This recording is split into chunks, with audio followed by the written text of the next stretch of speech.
سلام و درود. اومدیم با خواهر جان آیدا. سلام به همه شما بینندگان عزیز.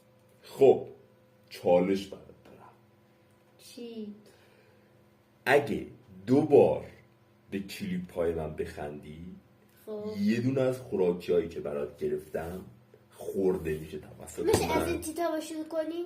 حالا از هر کدوم که دلم میخواد شروع. از این دوتا شروع کنیم. نه. خب میریم سراغ کلیپ.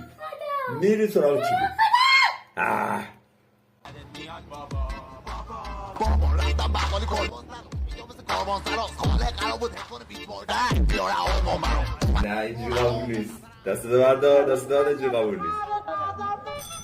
این دندونات پیدا میشه. صدا نهاده درود.